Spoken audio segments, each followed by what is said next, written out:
그러니 의뢰인도 그제서야 아차 싶었는지 이게 특허 발명보다 먼저 있던 거예요? 라고 저한테 얘기를 하시더라고요. 그래서 저는 이제 실마리를 잡았다는 생각이 들었고 의뢰인께 말씀을 드렸어요. 시작하겠습니다. 여러분, 저는 인상은 좀 온순한 편인데 특허 심판이나 소송에서는 강하게 밀어붙이는 편이고요. 그래서 성공한 케이스들이 종종 있습니다. 오늘은 강하게 밀어붙여가지고 성공한 얘기를 좀 들려드릴게요. 저에게 개인적으로 분쟁 사례 올려달라고 요청하시는 분들이 제법 있으세요. 그 의미는 그만큼 분쟁이 많이 생기시는 것이고 제 영상을 통해 인사이트를 좀 얻고자 하시는 것 같아요. 그래서 앞으로도 종종 올려드릴 테니 잘 참고하시면 좋겠습니다. 시작할게요.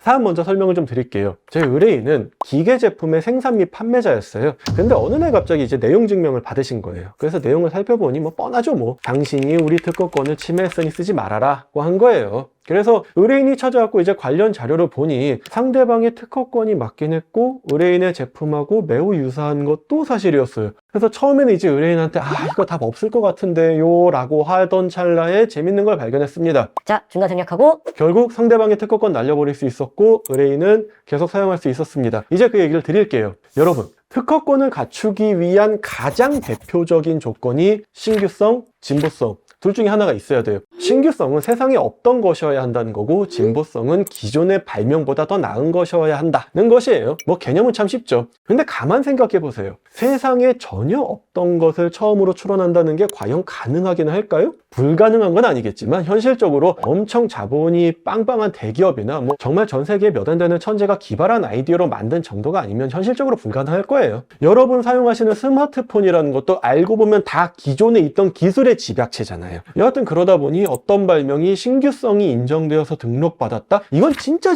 드문 일이고 대부분 발명은 진보성이 있어서 등록을 받게 돼요. 기존 발명보다 더 진보된 발명이다 이거죠. 이 발명이 딱 그런 케이스였던 거예요. 그러니까 어쩌다 보니 등록을 받은 건 맞는데 제가 보기에는 기존의 발명보다 오히려 퇴화한 발명이었던 거예요. 아무리 생각해도 기존 발명보다 나은 게 없었어요. 그러다 보니 사실 어떻게 등록받은 건지도 의문인데 아주 간헐적으로 이런 일이 있기도 합니다. 그 문제가 뭐였냐면요, 기계에 들어가는 부품에 대한 발명이었는데 이 기계 부품 안에 여기저기 연결하고 전기 공급하고 그러는 기판 말이에요. 이게 이 발명의 핵심이고 나머지는 그냥 다 쩌리들인데 이 기판이 오히려 기존에 공개된 발명보다도 못했던 거예요. 예를 들어서 기존에 공개된 발명은 오히려 기판의 배치를 통해 발열도 예방하고 충격에 의한 내극성도 잡고 이런 등 조치가 취해져 있었는데 이 발명은 기판은 그냥 통째였던 거예요. 그러니 전혀 진보한 내용이 없었어요. 그래서 의뢰인께 물어봤죠. 기존에 있던 발명은 뭐냐고 말이에요. 그러니 의뢰인도 그제서야 아차 싶었는지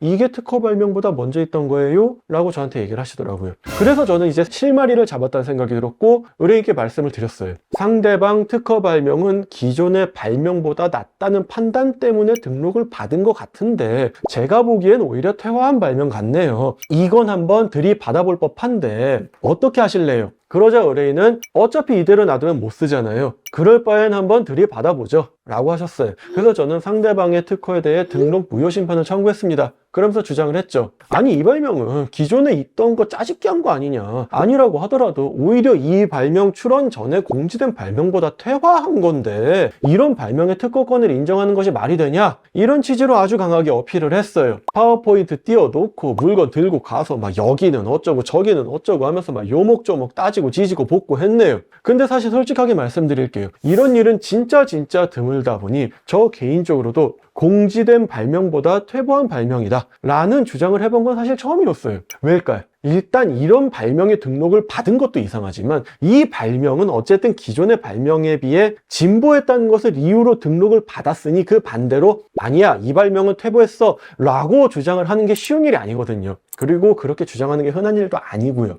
여튼 기존에 공개된 발명을 들고 가서 열심히 주장을 했죠. 아니, 장난 아니야. 이게 등록받을 정도면 이거보다 못한 거 다 등록받는 거 아니냐 어쩌고 저쩌고 하면서 말이에요. 물론 장난하냐는 말은 안 했습니다. 그래서 결론은 상대방의 특허 등록이 무효가 됐고 상대방은 불복을 안 했어요. 의뢰인은 상품을 계속 생산해서 팔 수 있었고 영원히 행복하게 살았답니다. 여기서 제가 드리는 교훈은 뭐냐? 특허권이든 상표권이든 디자인권이든 완벽한 권리라는 건 없습니다. 그리고 내용 증명 함부로 날리는 것도 아닙니다. 내용 증명 괜히 날렸다가 본인 특허권 날라가 버렸으니 상대방은 결과적으로 손해를 보셨네요.